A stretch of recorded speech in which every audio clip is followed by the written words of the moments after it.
ইসলামী আকিদা ও আলেমদের মতামত বিশ্লেষণ করলে এই বিষয়টি বেশ পরিষ্কার হয়। নিচে এর বিস্তারিত আলোচনা দেওয়া হল। জিন ও মানুষের শারীরিক সম্পর্ক কি সম্ভব? ইসলামী বিশ্বাস অনুযায়ী জিন জাতি মানুষের মতোই পুরুষ ও নারী এই দুই ভাগে বিভক্ত। তাদের সাথে মানুষের শারীরিক সম্পর্কের বিষয়ে আলেমদের মধ্যে প্রধানত দুটি মত রয়েছে। অসম্ভব মনে করেন যারা। কিছু স্কলার মনে করেন জিন ও মানুষ দুটি সম্পূর্ণ ভিন্ন জগতের সৃষ্টি। তাদের শারীরিক গঠন ও প্রকৃতি আলাদা হওয়ায় এমন মিলন সম্ভব নয়। মনে করেন যারা। অধিকাংশ বিশেষজ্ঞ আলেম ও মুফাসসিরদের মতে জিন ও মানুষের মধ্যে শারীরিক সম্পর্ক হওয়া সম্ভব। এর সপক্ষে তারা পবিত্র কুরআনের আয়াত ও হাদিস থেকে দলিল পেশ করেন। পবিত্র কুরআনে আল্লাহ তাআলা জান্নাতের রমণীদের বর্ণনা দিতে গিয়ে বলেছেন, ফি হিন্না কাসিরাতুত তারফি লাম ইয়াতমিসহুন্না ইনসুন কাবলাহুম ওয়ালা জান্নুন। অর্থাৎ তথায় থাকবে আয়তনয়না রমণীগণ, কোনো মানুষ বা জিন ইতিপূর্বে যাদের স্পর্শ করেনি। সূরা আর রহমান 56। তাফসিরকারকদের ব্যাখ্যা।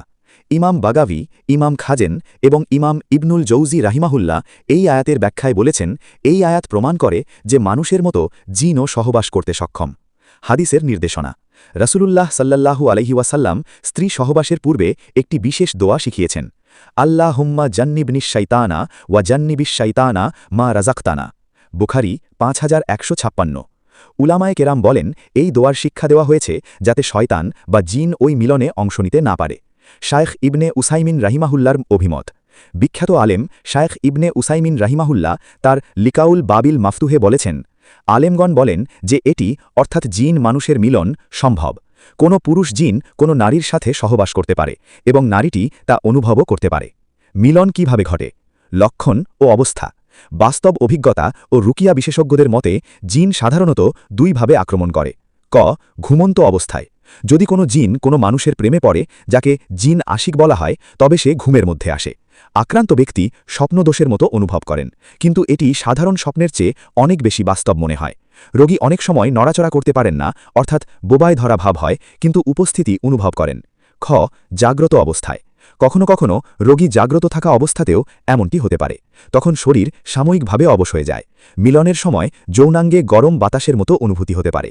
এটি দীর্ঘ সময় ধরে চলায় রোগী অত্যন্ত দুর্বল হয়ে পড়েন। আক্রান্ত ব্যক্তির শারীরিক ও মানসিক লক্ষণ। যদি কোনো নারী বা পুরুষ নিয়মিত জিন দ্বারা এমন সমস্যার সম্মুখীন হন, তবে নিচের লক্ষণগুলো দেখা দিতে পারে। শারীরিক দাগ। ঘুম থেকে ওঠার পর শরীরে, বিশেষ করে গলা, বুক বা উরুতে নীল বা লালচে কামড় বা খামচির দাগ পাওয়া। অচমক্লান্তি। মিলনের পর প্রচণ্ড শরীর ব্যথা ও অতিরিক্ত দুর্বলতা অনুভব করা। মানসিক পরিবর্তন। মেজাজ খিটখিটে হওয়া, খাবারে অনীহা এবং ইবাদাত বা সাংসারিক কাজে চরম অমনোযোগ। স্মৃতিশক্তির হ্রাস। আক্রান্ত ব্যক্তির স্মৃতিশক্তি দ্রুত কমতে শুরু করে। প্রতিকার বা বাঁচার উপায়। আয়াতুল কুরসি পাঠ করা, সূরা আল ফালাক ও সূরা আন নাস পড়া। ঘুমের পূর্বে মাসনুন দোয়া পড়া। 5 ওয়াক্ত নামাজ নিয়মিত আদায় করা। অশ্লীলতা ও গুনাহ থেকে দূরে থাকা এবং প্রয়োজনে অভিজ্ঞ আলেম দ্বারা সরই রুকিয়া অর্থাৎ ঝাড়ফুঁক করানো উচিত।